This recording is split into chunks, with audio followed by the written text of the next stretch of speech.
नमस्कार। राजस्थान में उपचुनाव, विधानसभा उपचुनाव की तैयारियां जोरों पर हैं। 6 सीटों पर यहां उपचुनाव होने हैं। इन्हीं में से एक खास सीट है दौसा। दौसा सीट पर कांग्रेस पार्टी से विधायक रहे मुरारी लाल जी मीणा अब सांसद बन चुके हैं। इससे ये सीट एक बार फिर रिक्त हो गई है। अब इस सीट पर दोबारा चुनाव होने हैं, जिसको लेकर के बीजेपी और कांग्रेस दोनों ही अपनी अपनी तैयारियां कर रहे हैं।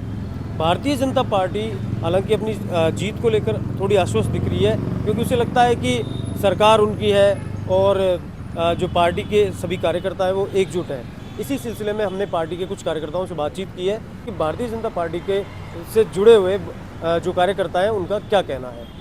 ऐसा नहीं है कि पार्टी टिकट को लेकर डिसीजन नहीं ले पा रही है। पार्टी में जो अपने आला कमान है, बड़े पदाधिकारी बैठे हैं, वो भली भांति जानते हैं, अच्छी तरीके से समझते हैं और वो एक योग्य उम्मीदवार का चयन करेंगे।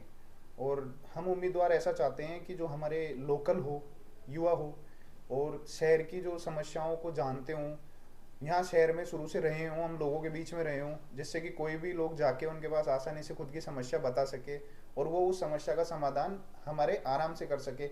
एक तो होता है कि जैसे कांग्रेस के कार्यकाल में जो एमएलए बने, पहली बात तो कि कांग्रेस ने जो हमेशा राजनीति की है वो वर्ग विशेष की है। कि जैसे कोई भी कार्यकर्ता छोटा अगर उनके वर्ग विशेष के अलावा कोई किसी को काम होता है तो उनके घर जाने से पहले उनके कदम बढ़ते नहीं है, क्योंकि वो उन्हें एक आत्मविश्वास नहीं है कि वहां जाके उन्हें सम्मान मिलेगा, वहां जाके उन्हें काम के प्रति आश्वासन मिलेगा। तो कैंडिडेट ऐसा होना चाहिए कि वर्ग विशेष से उसे मतलब नहीं होना चाहिए। कोई भी वर्ग विशेष हो, कोई भी जाति हो, यदि किसी का काम है तो वो बेधड़क बेहिचक बिना डरे जाकर उसके पास अपनी बात रख सके, जिससे कि उस बात का समाधान हो सके। दूसरी बात, कैंडिडेट हमारा लोकल होना चाहिए और एक जोश होना चाहिए कैंडिडेट में काम को लेके। जैसे कि अभी कई काम ऐसे हैं दो में की जो केवल घोषणाओं के आधार पे चलते आए, हो नहीं रहे।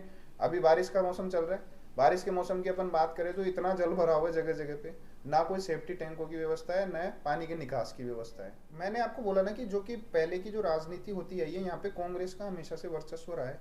पार्टी ने हमेशा कई बार सीटें जीती हैं यहाँ से, लेकिन ये गुटबाजी करके अब जैसे पुलिया में भी देखा जाए तो कई चीजों को देखते हुए इसको भी ठीक ढंग से बनने नहीं दिया। ये आपसी राजनीति का ही लेना देना है, आपस में लोग लड़ते हैं, ये पार्टी के लोग आपस में लड़ते हैं, एक दूसरे के वर्चस्व के खातिर नुकसान आम लोगों को होता है। अभी मौजूदा जो भी उपचुनाव होंगे, हमें उम्मीद है कि हमारी जो पार्टी है आला कमान है, एक योग्य उम्मीदवार को कैंडिडेट बनाएगी और जिसे भी पार्टी कैंडिडेट बनाएगी हम लोग उसे जिता कर लाएंगे।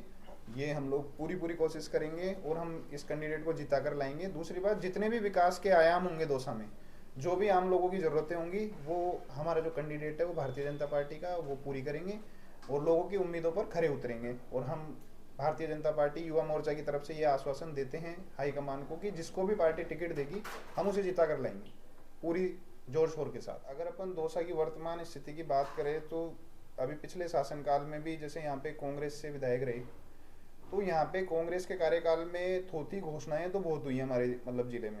हालांकि नया विकास हमें कुछ भी देखने को नहीं मिला। जैसा कि मैं सबसे पहले अगर बात करूँ तो सबसे ज़्यादा जैसे बढ़ता हुआ ट्रैफिक है, ठीक है, सबसे ज़्यादा चैलेंजिंग है। अभी जैसे कि बस्सी तक लो फ्लोर बसें जयपुर से आ रही हैं हमारे, क्यों ना वो बसें हमारे दौसा तक भी आ सकती हैं।